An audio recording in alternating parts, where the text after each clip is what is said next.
Hey everybody, Sean O'Connell here, and today I'm going to be talking about the three airlines I chose to analyze.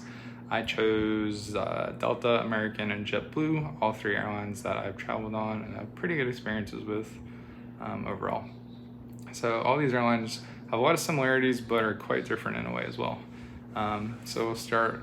Delta and American are both legacy airlines, which means that they just had interstate routes established before the beginning of the 1978 Airline Deregulation Act.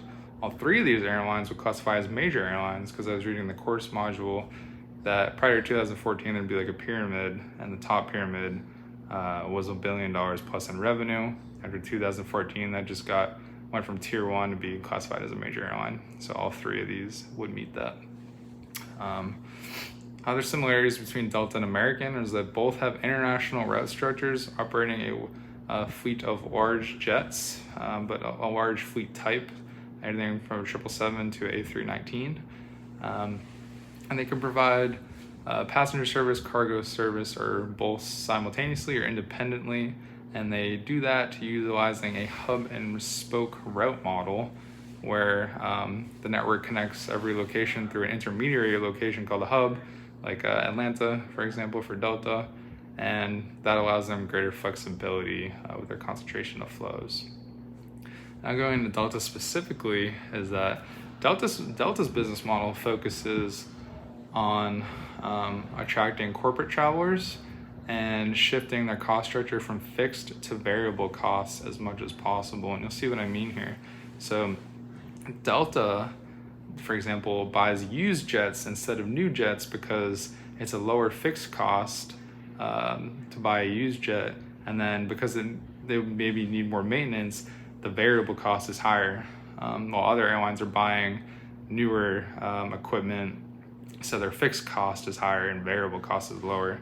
So Delta does this so they can quickly scale up or down to meet demand while not being burdened by the fixed costs of newer equipment.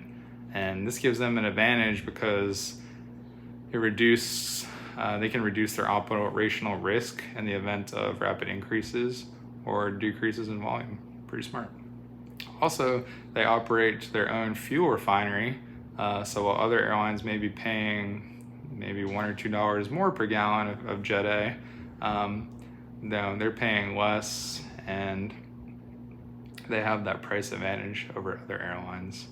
And then Delta also kind of translates that same business model into their workforce because they're known for high unionization rates, where they keep their base wages lower, the fixed cost, but then they offer industry-leading profit sharing plans, the variable cost, and that keeps them competitive in the market. Last but not least, Delta is huge on delivering a very top-notch customer service to the business traveler. They have like Wi-Fi, in-flight entertainment, all that, and they've been ranked number 1 4 years in a row now by Business Travel News, so they're pretty big on that. But most airlines are, unless you're like Spirit. But American, they differ, and that they go big off their customer loyalty program, A Advantage, and they reward passengers for flying and spending with the airline, and they allow people those benefits of like free upgrades, use of the lounge, stuff like that, and even points to purchase goods on board. And their core revenue comes from selling plane tickets direct instead of through a third party travel agency, for example. And they try to increase their revenue per seat by offering ancillary travel services such as rental cars or hotels and in-flight shopping. And they also are big on cargo, actually. They do cargo and freight services around the world.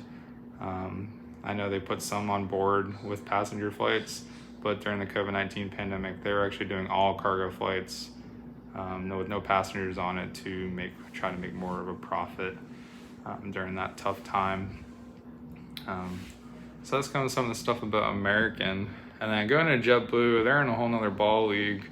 They're a low-cost carrier, and JetBlue kind of went very different from the traditional low-cost carrier, and the fact that they went away from that model of removing services and amenities for passengers, but they actually offered more of a full service experience on board compared to like Delta, for example, where they still have in-flight entertainment.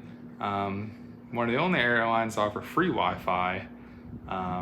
They have their own business class Mint that they came out with in 2014. And what else? They have free luggage if you at least buy one of the Blue Plus tickets. They have cheap cancellation and charge fees, and they have complimentary snacks and beverages as opposed to some of the other low-cost airlines.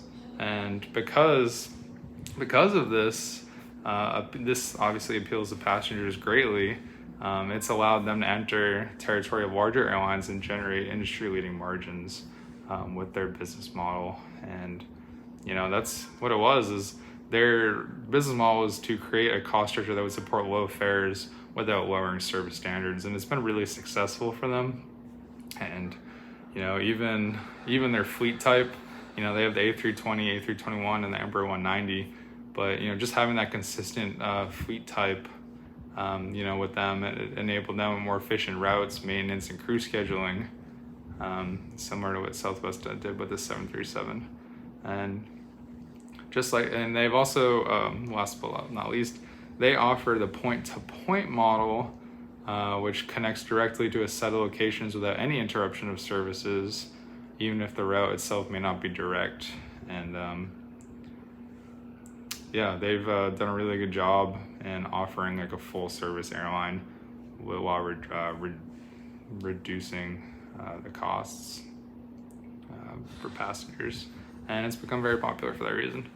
That's about it, everybody. Thanks for watching.